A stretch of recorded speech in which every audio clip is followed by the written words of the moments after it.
He called me jobless so loudly that even the waiters froze mid-step.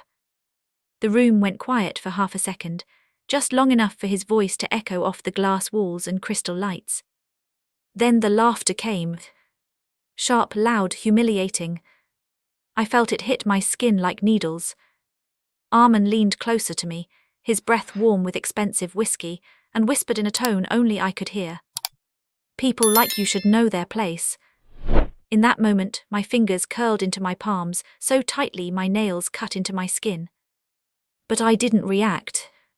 I just stood there, silent, while everyone watched. Because what he didn't know was simple. I wasn't jobless. I was waiting for the right moment. And that night, he handed it to me on a silver platter. If you've ever been made to feel small in front of others, you know how it burns long after the moment ends. My name is Brianna Ward, and before we go deeper, take a second to like and subscribe, and tell me in the comments where you're listening from. Because this story, it's not just about revenge, it's about the moment someone realizes they chose the wrong person to humiliate. The first time I met Armin Kershid, I thought he was impressive. Confident, polished, the kind of man who spoke slowly because he was used to being listened to. It was at a corporate networking event 8 months earlier. I had just left my job at a consulting firm. Officially, I was between roles. Unofficially, I had made the biggest decision of my life.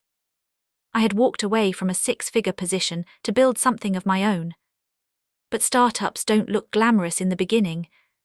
They look like sleepless nights, empty bank accounts, cheap coffee and glowing laptop screens at 3 a.m. They look like fear that sits heavy in your chest every morning. So when Armin asked what I did, I answered honestly. I recently left my position. I'm working on something new. He smiled politely back then, nodded like he respected ambition. But now I know that wasn't respect. It was calculation. Over the following months we crossed paths at social gatherings, industry dinners, mutual friends events. Each time his tone toward me shifted slightly. First curiosity, then subtle dismissal, then something colder. Once at a dinner table surrounded by executives, he asked casually, "So Brianna still unemployed?" People chuckled softly. I forced a calm smile. "I prefer the word independent." He smirked. "Same thing, just sounds nicer." That was the first time I felt it. That cold, sinking feeling in my stomach. Not embarrassment. Not yet. Something else. The instinct that told me he enjoyed diminishing people, and that he had chosen me as his target. I tried to ignore it. Told myself it didn't matter what he thought. But humiliation is a strange thing. It doesn't fade. It settles under your skin and waits. The real breaking point came at that rooftop engagement party. Warm evening air, soft music drifting through the lights, glasses clinking, conversations buzzing. I had almost not gone. But my closest friend insisted. "You can't hide forever," she said. "Besides, Armin will be there, might be good to show him you're doing fine." I laughed at the time. I didn't realize how right she was. Because Armin didn't just see me that night. He noticed me. And he decided to make a show of it. It happened when someone asked him about his company's latest funding round. He answered confidently, soaking in the admiration. Then he suddenly gestured toward me. Unlike some people here, I believe in building real success, not just talking about dreams while being jobless. The word hung in the air like a slap. Jobless. He said it loudly, deliberately. The laughter that followed felt like a tidal wave crashing over me. I remember my heartbeat pounding so hard it blurred my hearing. My throat tightened. My face burned. I could feel eyes on me from every direction. Some sympathetic. Most entertained. He wasn't done.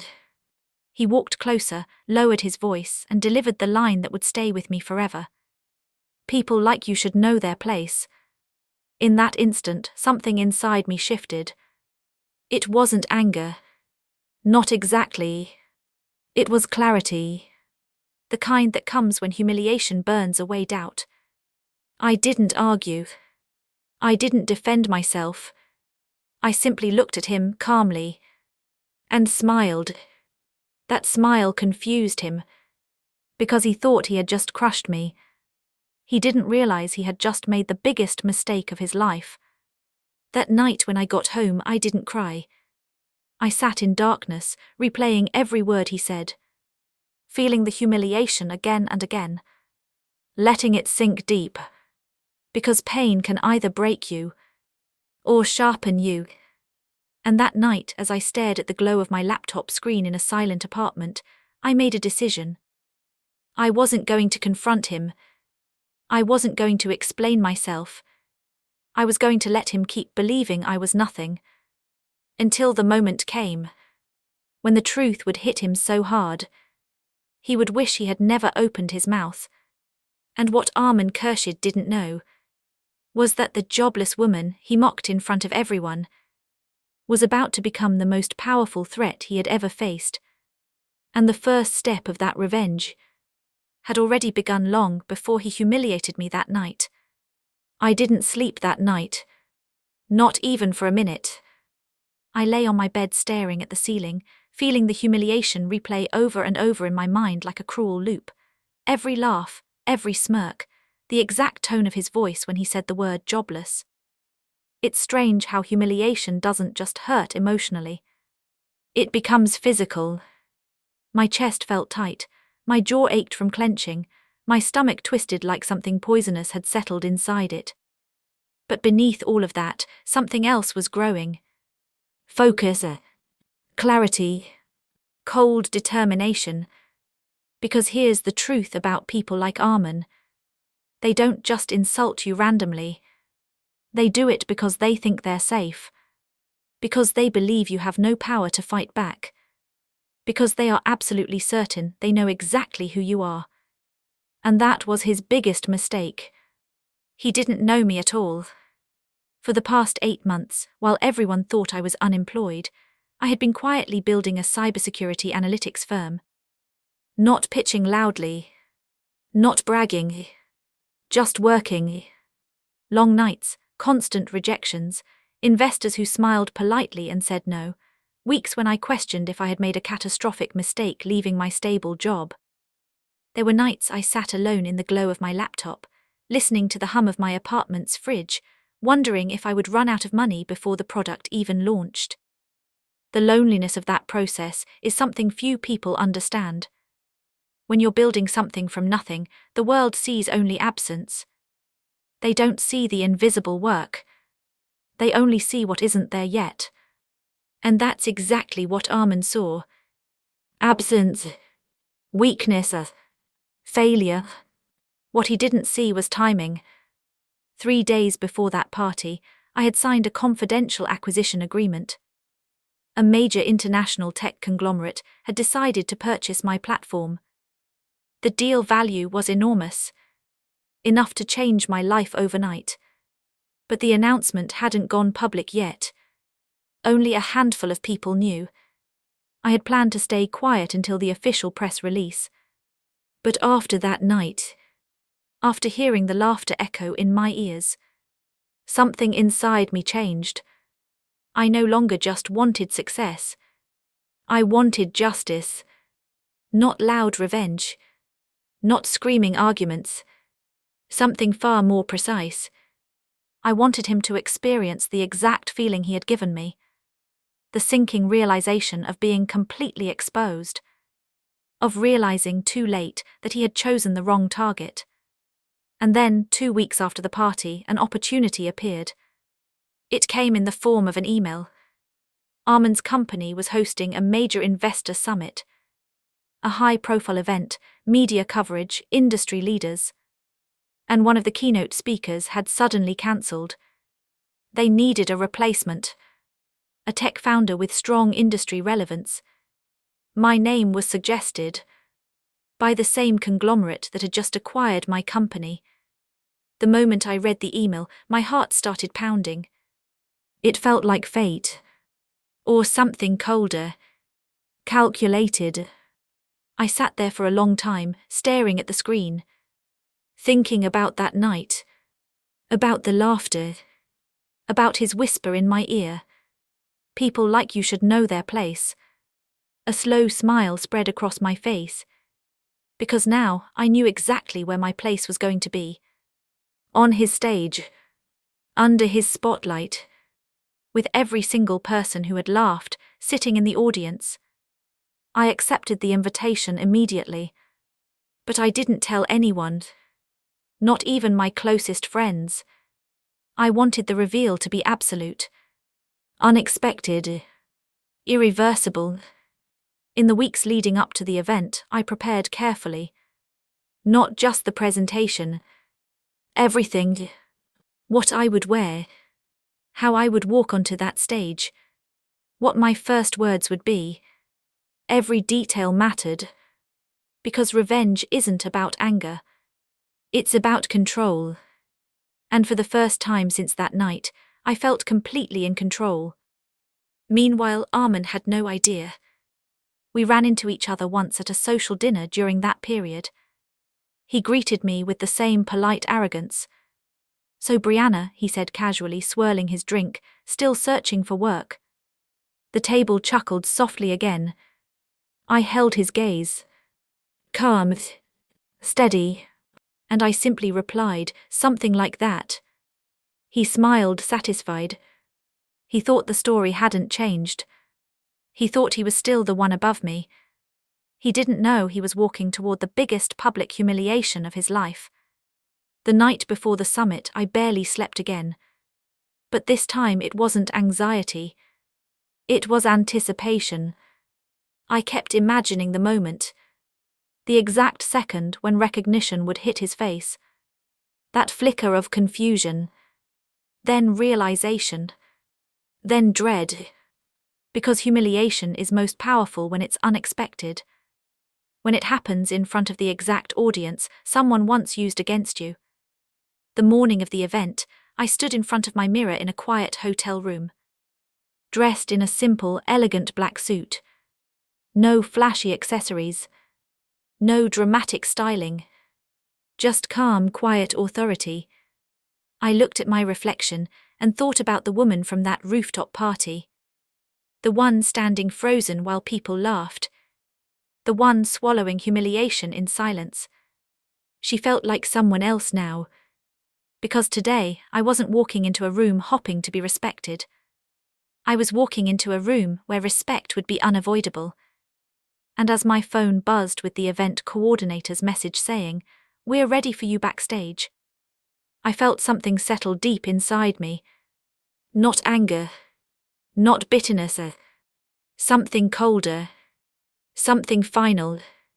Because in just a few minutes, Armin Kershid was going to learn exactly who the jobless woman really was. And there would be no way for him to undo what was about to happen.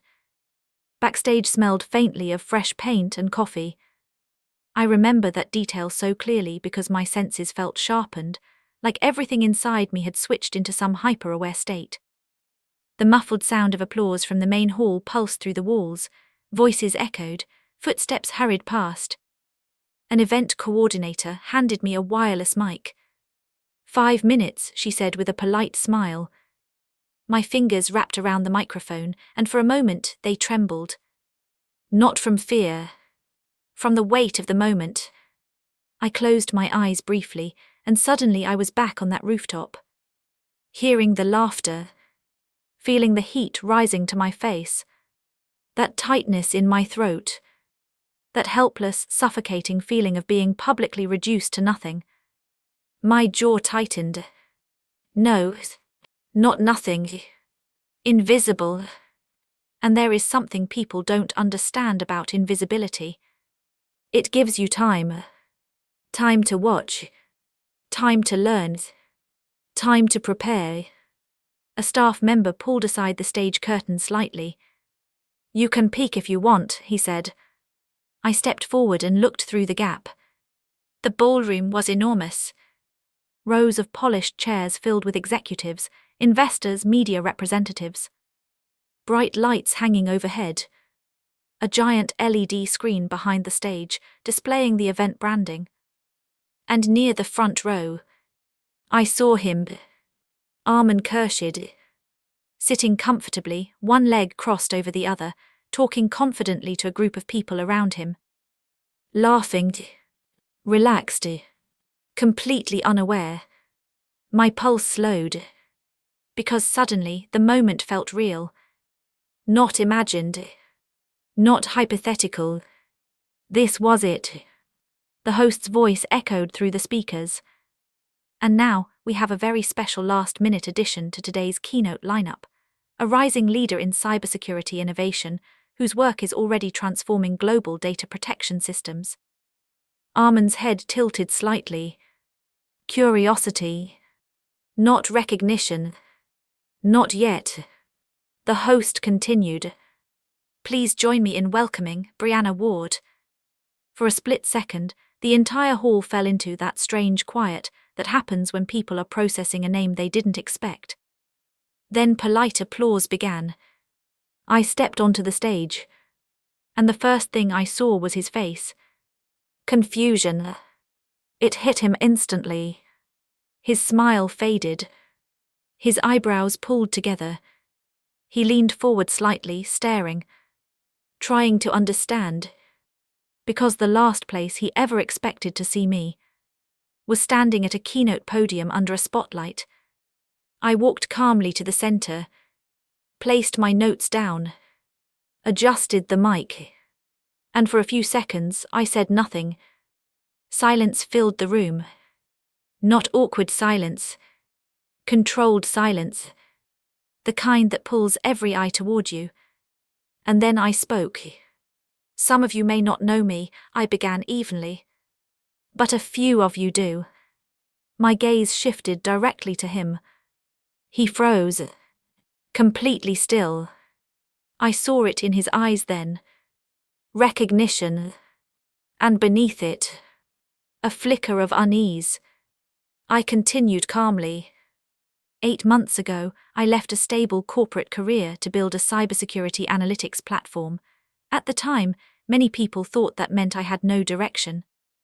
Soft murmurs moved through the audience. I could feel his body stiffen even from across the room. Some even assumed it meant I had no value. I added quietly. The words hung in the air. Heavy, pointed, personal.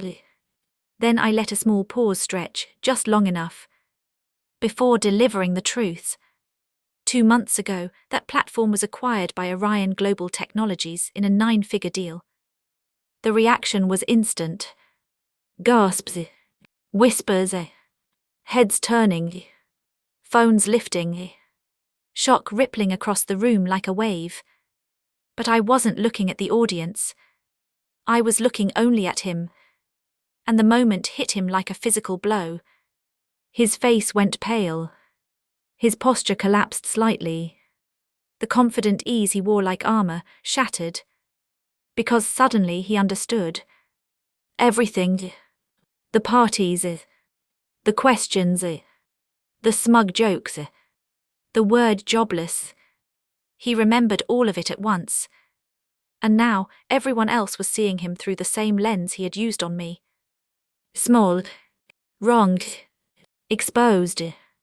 I continued my speech smoothly, professionally. But every word landed like a quiet echo of that night. I talked about underestimation, about invisible work, about how the loudest voices in a room are rarely the ones creating real value. And as I spoke, I saw people glancing at him, whispering, putting the pieces together. His jaw tightened, his eyes lowered, and for the first time since I had ever known him, Armin Kershid looked powerless. But the moment that truly broke him came at the end.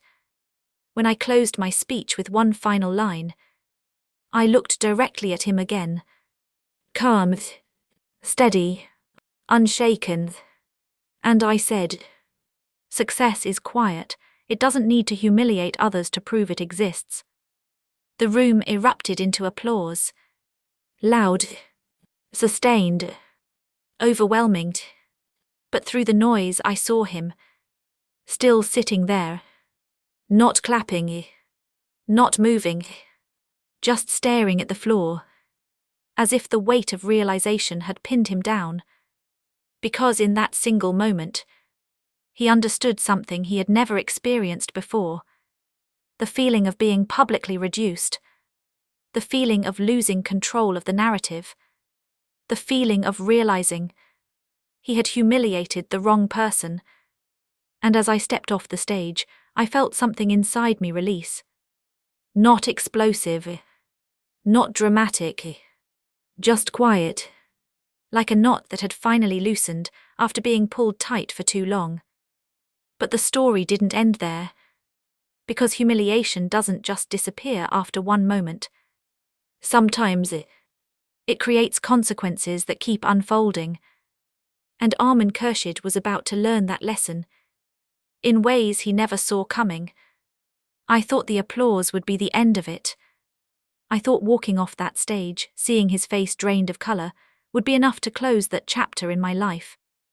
But real consequences don't happen in a single moment. They unfold slowly.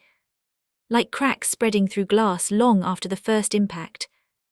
Backstage, people surrounded me almost immediately. Investors, journalists, executives. Questions poured in. Why didn't we hear about your company earlier? How did you build it so quietly? What's next for you? Their voices blurred together into a low hum. I answered politely, professionally, smiling when needed, but my mind kept drifting back to one thing. Him. I knew he would try to leave quickly.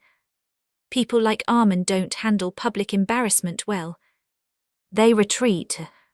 They avoid. They try to pretend the moment never happened. So after the crowd thinned, I stepped back toward the stage entrance and looked into the hall. He was still there. But he wasn't surrounded anymore. The same people who had once laughed at his jokes were now standing at a distance, whispering quietly. No one was leaning toward him. No one was smiling. He sat alone, staring at his phone but not really seeing it. His shoulders looked smaller somehow, like confidence had physically weighed them down before, and now it was gone. For a moment I just watched him, and something unexpected happened inside me. The anger I had carried for weeks wasn't there anymore. In its place was something calmer, something colder, understanding, because now he knew exactly what humiliation felt like. And that was the true balance. I didn't plan to speak to him. I thought leaving without another word would be the cleanest ending. But as I turned to walk away, I heard a voice behind me. Brianna. I stopped, slowly turned. He was standing a few feet away. Up close, the change in him was impossible to miss. His usual polished confidence had vanished. His eyes looked tired, uneasy. For the first time since I'd known him, he looked unsure of himself. He swallowed before speaking again. I didn't know, he said quietly. I held his gaze. Calm, steady. That's the point, I replied. Silence stretched between us. Heavy. He ran a hand through his hair, a nervous gesture I had never seen from him before. I went too far, he admitted. The words sounded strange coming from him, like they didn't fit naturally in his mouth. I shouldn't have said those things at the party. I didn't respond immediately. Because apologies are complicated, especially when they come after consequences, after exposure, after someone has already lost the power they once used against you. Finally I spoke. You didn't just insult me, I said quietly. You did it in front of others. You turned humiliation into entertainment. He flinched slightly at that. I know, he said, and I regret it. There was a pause. Then he added more softly, I misjudged you. I nodded once. Yes, I said, you did. Another silence followed. But this one felt different. Less sharp. less charged, because the balance had already been restored. He wasn't speaking from a position of power anymore. He was speaking from vulnerability, from awareness, and that changes everything. He looked down briefly before asking, "Is there anything I can do to make it right?" I thought about that question carefully, because revenge often makes us imagine dramatic outcomes. Public apologies, loss of status, total destruction. But real justice isn't always loud. Sometimes it's simply ensuring someone truly understands the harm they caused. So I answered honestly. "You already did," I said. He looked confused. "When you realized who I was," I continued, "and understood what you said that night, that's when it balanced." His shoulders dropped slightly, like the truth had settled into him. I took a step back, then added one final thing. "Just remember this next time you meet someone who seems quiet or unsuccessful. You don't know what battles they're fighting or what they're building." He nodded slowly. "I won't forget." And for the first time since that rooftop night, I believed him. I walked away after that, out of the conference hall, into the late afternoon sunlight. The air felt lighter, cooler, like something heavy had finally lifted from my chest. As I stepped outside, I realized something important. Revenge isn't always about hurting someone back. It's about reclaiming control, reclaiming dignity, reclaiming the narrative that someone tried to write about you. And in that moment, standing on the sidewalk with the city moving around me, I felt completely free. Not victorious in a loud, dramatic way, but in a quiet, steady way. The kind that lasts. Months later, I heard through mutual contacts that Armin had changed his behavior significantly. He was quieter in meetings, more respectful in public conversations, more careful with his words. Some people said the summit incident had humbled him deeply. Maybe it did. Maybe he finally learned what humiliation feels like from the inside. I never spoke to him again after that day. I didn't need to, because the story was already complete. He had humiliated me in front of everyone. And then he learned exactly who I really was. Not through confrontation, not through anger, but through truth. And truth, when revealed at the right moment, is the most powerful revenge of all. If this story resonated with you, remember this: never measure someone's worth based on what you see on the surface. Some of the quietest people are building storms you can't even imagine. Before you go, take a moment to like, subscribe, and tell me in the comments where you listened from today. This is Brianna Ward, reminding you that dignity doesn't come from proving others wrong loudly. It comes from proving yourself right quietly.